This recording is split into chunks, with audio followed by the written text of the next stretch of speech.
Iba a grabar.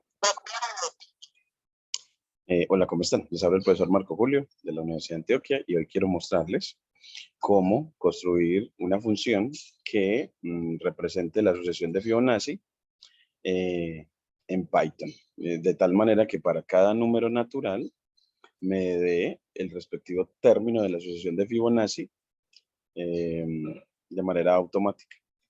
Entonces, para los naturales lo evalúe y le dé nos dé esa evaluación.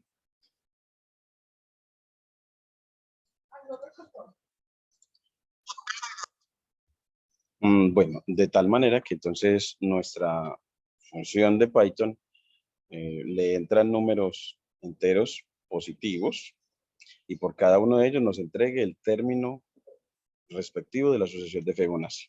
Entonces, en primera instancia, podemos definir una función llamada Fibonacci evaluada en n. Bueno, yo la quiero evaluar en k. Y que retorne un 0 en primera instancia. Es decir, simplemente creamos una función cuyo parámetro sea k, con k moviéndose en los naturales positivos, y que salga el respectivo, en este caso nada más salga el 0, para empezar a hacer la construcción de la función de manera progresiva. Y luego llamamos a la función Fibonacci y la evaluamos, por ejemplo, en 3, y nos da el 0 como esperamos. Entonces, hasta aquí, entonces hemos definido una función y la hemos llamado.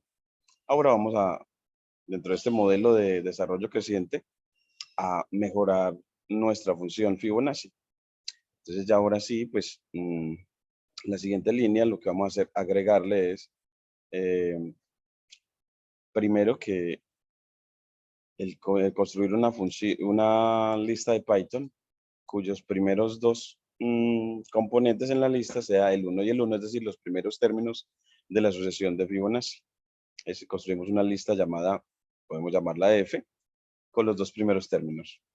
Y con un ciclo condicional, preguntamos si cuando k vale 1 o cuando k vale 2, pues lo que retorne, cuando k vale 1 o k vale 2, nos retorne el primer elemento de esta lista. Es decir, nos retorne un 1.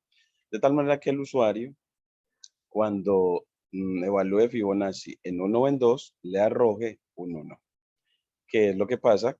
Porque dado que la función de Fibonacci, sus primeros términos son iguales a 1, sus primeros dos términos.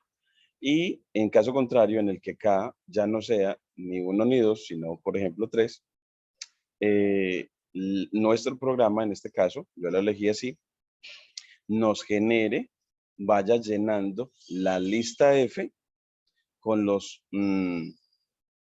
demás términos de la sucesión de Fibonacci hasta el késimo que me están preguntando. Es decir, si k vale 10, entonces, dado que tenemos los dos primeros, nos genere los 8 faltantes, y cuando genere el último, nos diga ese último. Entonces, con el ciclo parallel le vamos a decir que genere cuando, por ejemplo, nos piden evaluar Fibonacci en 3, entonces el ciclo para va a generar solamente un término de la sucesión de Fibonacci que falta para llegar a tener en la lista F 3 términos de la sucesión de Fibonacci.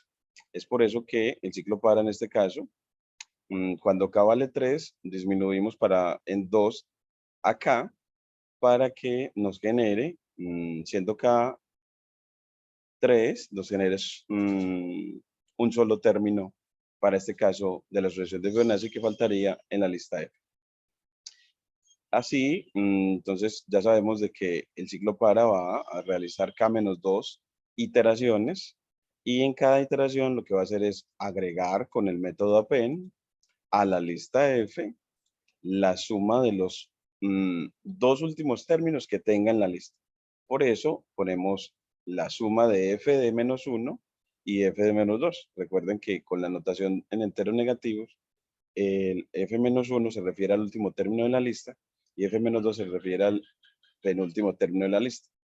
Y cuando termine el ciclo para de ejecutarse, lo que nos va a retornar, en el caso, pues, es que estamos en el caso en el que k es mayor que 2, pues nos va a mostrar el último término de la lista F.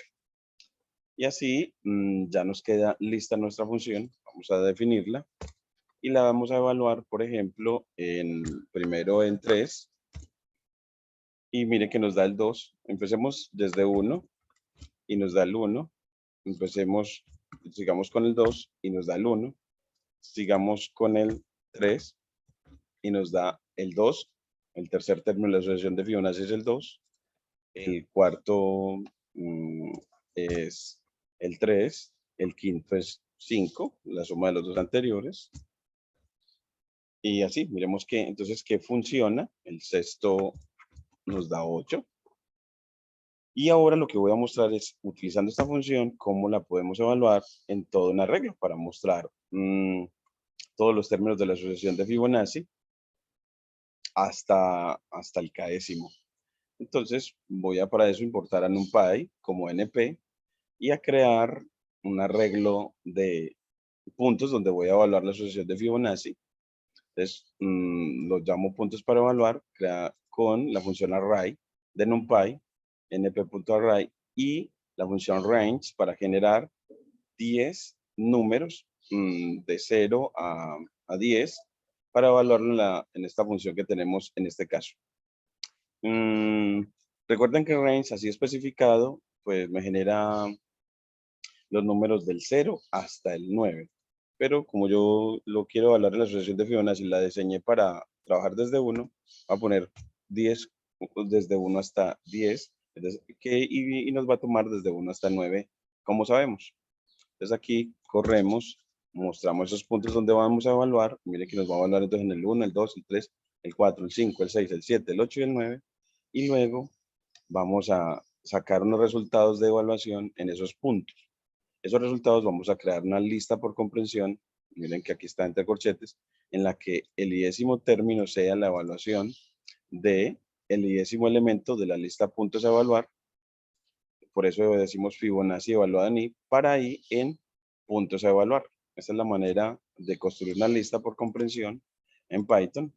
Y así, cuando ejecuto esta línea, me genera que cuando evalúo en 1 me da 1, cuando evalúo en 2 me da 1, cuando evalúo en 3 me da 2, cuando evalúo en 4 me da 3, en 5 me da 5, y así, y miremos que entonces los términos de la asociación de Fibonacci sí cumplen lo que queremos. Los dos primeros son 1, el tercero es la suma de los dos anteriores, el cuarto es la suma de los dos anteriores, el quinto es la suma de los dos anteriores, y así. Entonces, podemos ver que nuestro programa funciona bastante bien y aplicamos la metodología de desarrollo incremental propuesta por Alan Downey en la construcción de funciones de Python. Tenemos dos conceptos muy importantes. Es ese desarrollo incremental, de tal manera que en principio la función sea muy pequeña y luego vaya creciendo en la cantidad de código en ella. Y la manera de construir arreglos de NumPy para hacer evaluaciones utilizando la capacidad de Python para hacer evaluaciones en múltiples cantidades de números, utilizando en este caso la construcción de listas por comprensión. Muchísimas gracias. No olviden suscribirse a mi canal para que siempre les llegue todo lo que necesitamos para este curso de Machine Learning, en este camino de conocimiento hacia la ciencia de datos, hacia el análisis de datos, hacia la construcción de modelos predictivos. Muchas gracias.